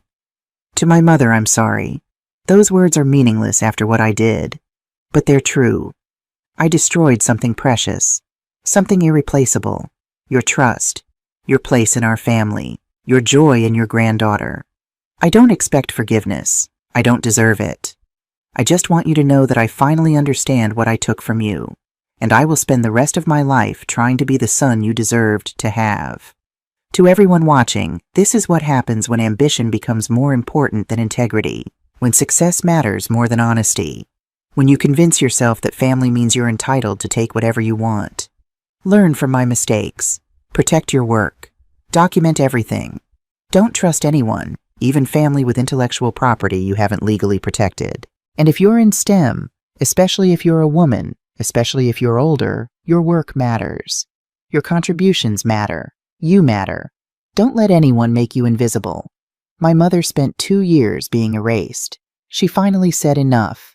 She was right to do it, and I was wrong. About everything. Thomas Morrison, former VP of Innovation Hartwell Diagnostics. The post went viral immediately. 20 million views in 6 hours. Comments flooded in. This is the most honest public confession I've ever seen. Too little too late. He destroyed hundreds of lives. At least he's owning it. That takes courage. Courage would have been not stealing in the first place. I'm a 62-year-old female engineer. Thank you, Thomas, for finally seeing what you did. And thank you, Dr. Morrison, for refusing to be erased. I read the post 3 times, then opened my email. To Thomas, morrisonpersonal@gmail.com. Subject: I saw your statement, Thomas. It's a start. It's not forgiveness. It's not reconciliation. It's not everything is fine now. But it's a start. Do the work. Real work. On yourself. Figure out who you are. Be that person. Maybe someday we can rebuild. Maybe not. Time will tell. But this honesty is a start. Mom, I hit send before I could second guess myself. 30 seconds later, my phone buzzed. Thank you. That's more than I deserve. I'll do the work. I promise. Can I see Abigail? Bring her to visit you if you're willing. I stared at the message. Thought about Abigail. About her drawings. About 2 years of loving me in secret. Yes. Call me next week. We'll set a date. William Porter's call came at 9 a.m. Dr. Morrison, Cleveland Clinic, wants to talk. About what partnership? They terminated with Hartwell, but they still want the technology. Your technology. They've been watching neural diagnostics. They're impressed. Set up a meeting. 3 days later, I sat in a conference room with Dr. Robert Patterson, Cleveland Clinic's chief medical officer, and his team. Colin and Lauren flanked me. Dr. Patterson was maybe 60. Gray hair, kind eyes. The look of someone who'd spent 40 years actually caring about patients. Dr. Morrison, he said, shaking my hand. I've been following your work for years, even before this recent situation. Your algorithm is exactly what healthcare needs. Thank you. Early detection saves lives. We know that. But we're not good at it. Doctors are human. We miss things. We overlook signs. We wait until symptoms are obvious, and by then it's often too late. He pulled up a slide. Statistics. Survival rates for early detection versus late-stage diagnosis. Pancreatic cancer detected at stage 1, 90% 5-year survival. Detected at stage 4, 3%. My breath caught. Michael's cancer. Stage 4 at diagnosis. Dead 6 months later. Your algorithm detects patterns before symptoms appear, before standard diagnostic protocols would catch anything. It's revolutionary, and we want to be part of it. What kind of partnership? $75 million over 3 years. Clinical trials. FDA approval pipeline. Full implementation across our network. 18 hospitals, 220 clinics. Colin whistled softly. If the trials succeed, Dr. Patterson continued, we'll expand to our international partners. We're talking about millions of patients, millions of lives potentially saved. I looked at Michael's photo on my phone's lock screen, forever smiling. This is what you believed I could do, I thought. This is why all of it mattered. We're interested, I said. By end of January, Neural Diagnostics was valued at $3.8 billion. My controlling interest made me technically a billionaire. I didn't feel like a billionaire. I felt tired, and sad, and relieved, and guilty. I felt everything and nothing at once. But the technology would save lives. That was what mattered. Neural Diagnostics hired 50 researchers by March. Jake Morrison was the first. His thank you email arrived the day he started Dr. Morrison, first day at Neural Diagnostics. Colin gave me the tour. State-of-the-art lab. Incredible team. Real resources to do real work. Sarah had the baby last week. A girl. We named her Elizabeth. Thank you for giving me a second chance. Thank you for caring about more than just your own story. I'll work every day to prove you made the right choice. Jake Morrison, Senior Researcher, Neural Diagnostics. I printed that email. Put it in a frame on my desk. In April, I gave the keynote at the Medical Innovation Conference in Chicago. 2,000 people filled the ballroom. Ageism in Tech: Why Experience Matters. I talked about 32 years at Hartwell, about being dismissed because I was older, female, obsolete, about fighting back, about the cost of truth, about justice that hurts everyone, including the person seeking it. When I finished, they stood, 2,000 people, applauding, some crying. The messages came after, "You gave me courage to fight for my patent. I'm 67. They told me I'm too old. Your story proved them wrong. Thank you for showing that women in STEM don't expire at 50. Thomas and I met for coffee in April. Stillwater Diner, neutral ground. We talked for 2 hours. It wasn't warm, it wasn't easy, but it was honest. I've started therapy, he said, twice a week, working through everything. How's that going? Hard. I'm realizing how much of my identity was built on being successful, being important, being more than Elizabeth Morrison's son. He stirred his coffee. My therapist asked me who I am without the job, without the title, without the success. What did you say? I didn't have an answer. I'm still trying to figure it out. We sat in silence for a while. I got a job, he said finally. Startup in Boston. Software company. Entry-level product manager. 28-year-olds are my bosses. I'm starting over completely. How does that feel? Humiliating, necessary, probably both. He looked up. But it's honest work. Nobody knows who I am. Nobody cares about my last name. I'm just Thomas. Guy who writes product specs and sits in too many meetings. That might be good for you. Yeah, maybe. Pause. Abigail asks about you constantly. My heart clenched. What do you tell her? That Grandma is amazing, that I made terrible mistakes, that we're trying to fix things, but it takes time. He met my eyes. Can she see you soon? She misses you so much, Mom. I miss her too. Next weekend I could bring her to Adina, just for the afternoon. Yes, I said immediately. Yes, bring her, please. Christmas Eve looked different this year. Not empty, not lonely, just different. My house was full of people. Catherine, Colin, Lauren, David Grayson, Jennifer Hayes from Forbes, William Porter, Jake Morrison and his family, Sarah Emma and baby Elizabeth, Jack Kowalski, Michael's oldest friend and his wife. 12 people, laughing, cooking, telling stories. At 11:45 we gathered in the living room, raised glasses. To second chances, Colin said. To truth, Lauren added. To rebuilding, David offered. Jack looked at me. To finding your people. I looked around the room. These people had stood by me, believed me, supported me when my own children couldn't. To family, I said, the one we're born into and the one we choose. We clinked glasses, drank, smiled. At midnight, fireworks exploded in the distance, the new year arriving, new beginnings. My phone buzzed. 12:14 a.m., email notification. From Abigail Morrison 2016 at gmail.com. Subject, can I call you? My hands shook. I opened it. Hi, Grandma. Dad set up this email for me. He said I can write to you whenever I want now. Can I call you like video call? Mom said it's okay. Dad said it's okay. I really want to talk to you. I miss you so much. I made you 20 new drawings. I saved them all. I want to show you. Can I call you right now? Please, I love you, Grandma. Love, Abigail. I looked up. Everyone was watching. It's Abigail, I whispered. She wants to video call. Catherine smiled. Then call her back, Elizabeth. I stepped into Michael's old office, hands trembling, opened the video app, found Abigail's name, pressed call. The screen connected. And there she was, 10 years old now, taller, hair longer, wearing pajamas with stars on them. Michael's eyes looking back at me. Hi, Grandma. I couldn't speak, just looked at her, memorized every detail of her face. Hi, sweetheart. Merry Christmas. She was smiling, that gap-toothed smile I remembered. I'm so happy I get to talk to you. I'm happy too, baby. So happy. Dad said I can call you whenever I want now, and I can come visit. And you can come to my house. And we don't have to hide anymore. We don't have to hide anymore, I repeated, tears streaming down my face. I made you so many drawings. Look, she held up a folder. This one is us at the park. This one is us baking cookies. This one is us at the zoo. This one is Abigail, sweetie, slow down, I heard Celeste say in the background. Grandma can't see them all at once.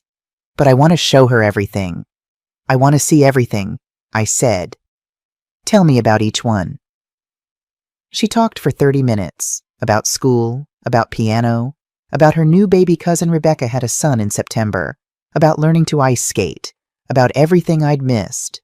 I listened, smiled, cried quietly. Finally, she yawned.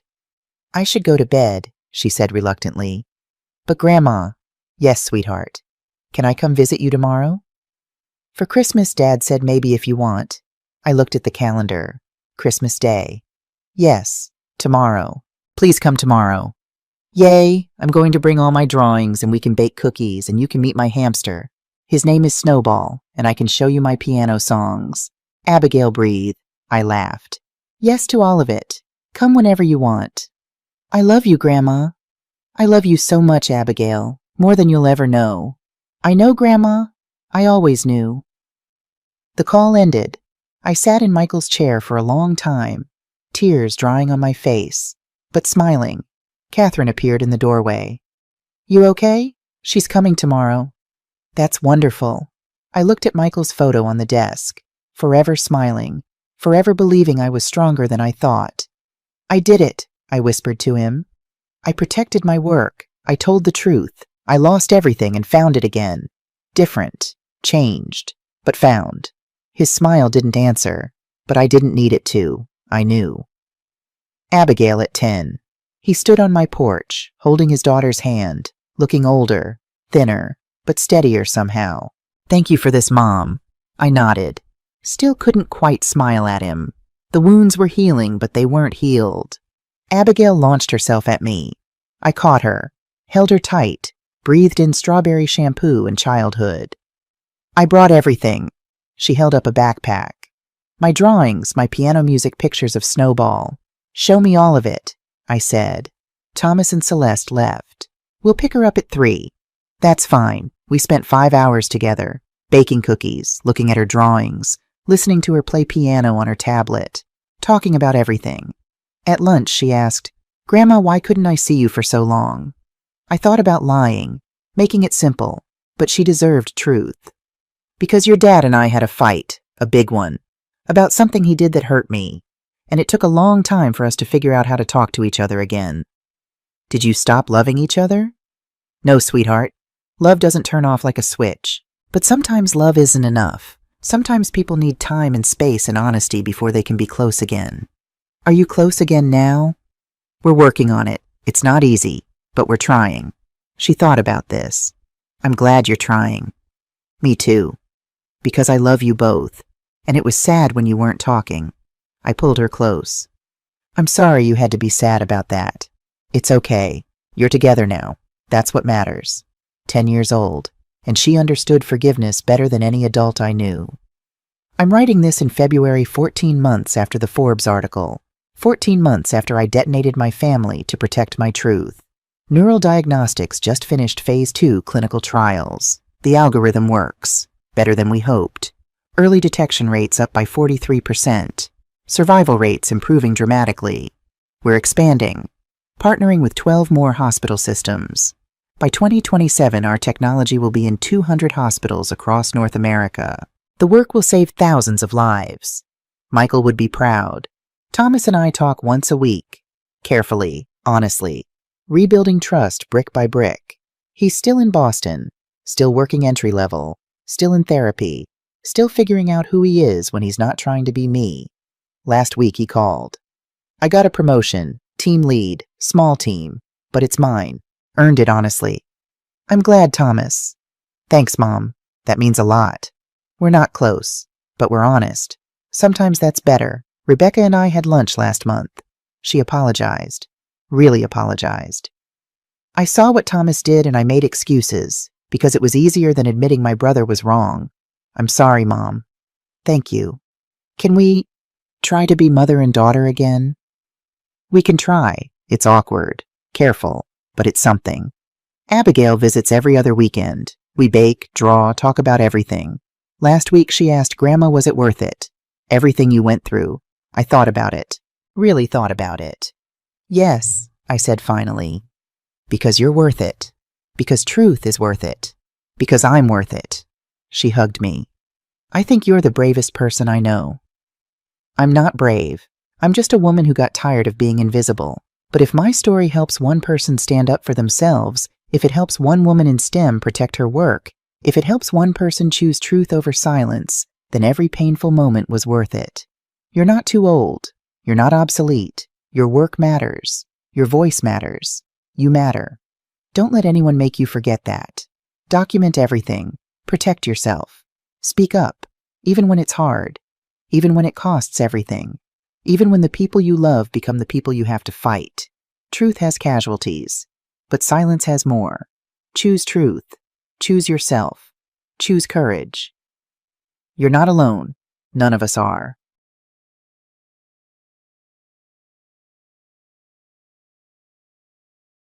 일주일에 한 번 해야 트러블도 안 생겨.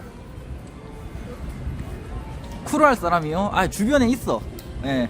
주변에 이제 좀 이제 엑셀 갔는데 이제 엑셀 파괴되거나 엑셀 사라지거나 아니면 엑셀 시즌 아웃돼 가지고 이제 낙오된 사람들 있단 말이에요. 예. 그런 사람들 모을 거야.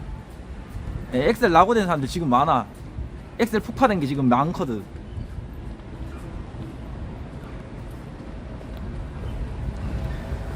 이게 엑셀은 이제 시즌 끝나면은 이제 낙오자들 몇 명 생기잖아요. 그래가지고 이제 이번에 이번 연도 거의 끝나가잖아. 연말이잖아. 그래서 엑셀이 지금 탈바꿈 많이 하고 있단 말이야. 물갈이 하고 있단 말이야. 그래서 이제 어우씨 눈이 안 떠지네. 지금 그래서 아웃된 사람들 많아가지고 지금 구하면은 구해질 것 같아요. 예. 어차피 예, 잠시만요. 예.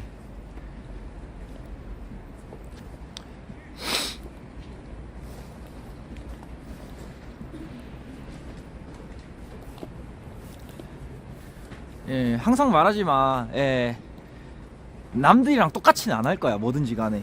예. 남들이랑 똑같이는 안 해요.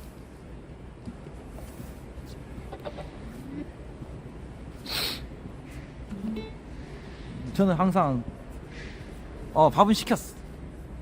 예, 항상 말하죠. 남들이랑 똑같이는 안 해.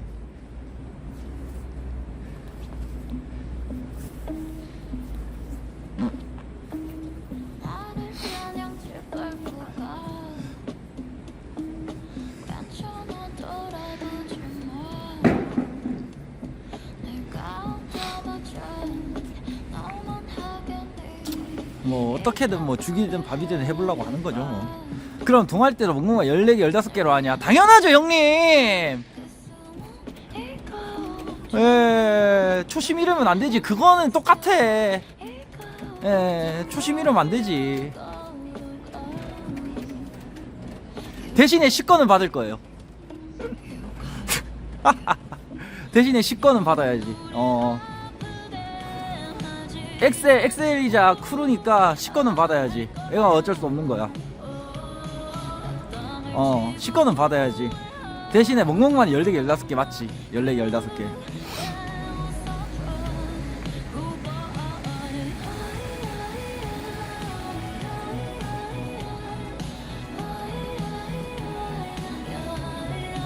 왜냐면 이게 식권마저 없어버리잖아. 그러면 이제 긴장감이 없어요. 긴장감이 너무 편하게 가면 또 긴장감이 없어가지고 어느정도 불편함은 좀 있어야 돼.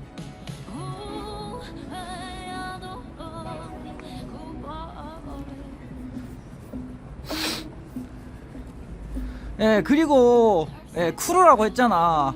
근데 저는 돈을 줄 거예요. 애들한테, 멤버들한테. 쿠르는 원래 돈 안 주잖아. 우리는 돈을 줘요.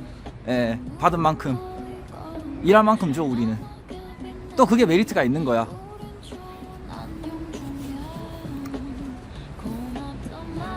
다른 크루 봐봐. 막 10,000개 20,000개 받아도 멤버들한테 안 주잖아.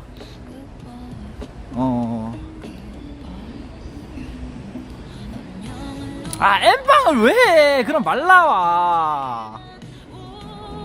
아니 미쳤다고 엠빵을 해요? 잘한 만큼 줘야지. 잘한 만큼 받은 만큼 줘야지. 엠빵은 슈발 뭐 자선사업 하러 왔어? 뭐 여기 공산당이야? 저 포함 4명이요. 많이 안 구할 거예요. 나 포함 4명. 그래 엠빵 하면 말 나와 슈발. 생각을 해봐. 어차피 막말로다가 나보다 유명한 사람들 없을 거 아니야. 나보다 잘 나가는 사람 없을 텐데 그걸 왜 엠빵을 해 슈발. 말이 안 되잖아. 말이. 무임승차 하는 새끼들이 얼마나 많을 텐데. 엠빵은 말 나온다. 몇 프로 줄 거냐고? 그거는 좀 생각을 해보게요. 엑셀은 10%인가 주잖아. 맞지? 엑셀 10%지. 내가 알기로는 엑셀 10%로 알고 있거든. 그리고 생각을 해봐. 자 여러분들 이거 쿠로예요. 근데 슈발 돈까지 줘. 어? 이런 게 어딨냐. 쿨한데 돈 주는 거 봤어? 없지. 근데 난 돈까지 준다니까. 아 이거 존나 메리트 있는 거라니까. 예.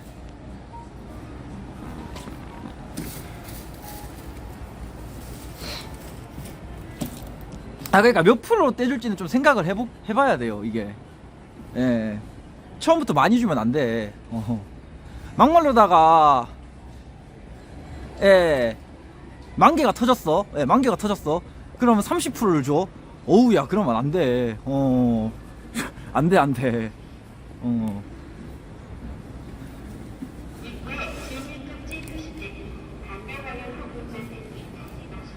안 돼요, 안 돼요. 네.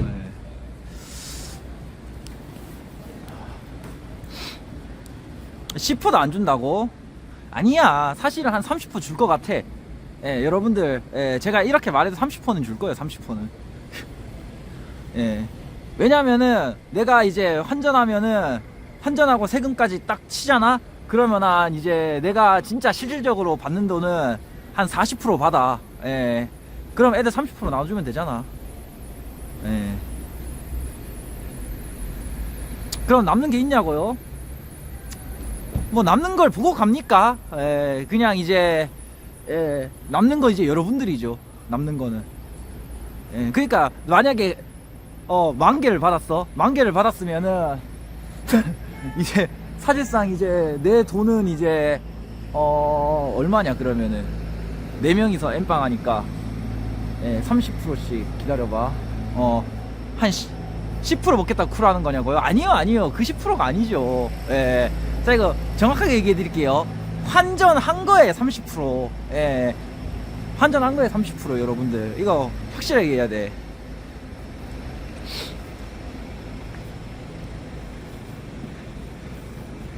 자, 잘 봐봐. 만 개 받으면 70만원이잖아. 남는 게.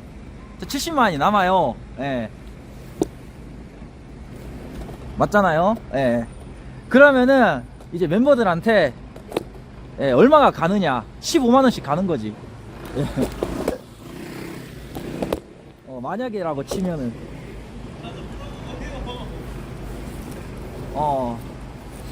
예, 지금부터 오늘부터 구할 거예요. 예.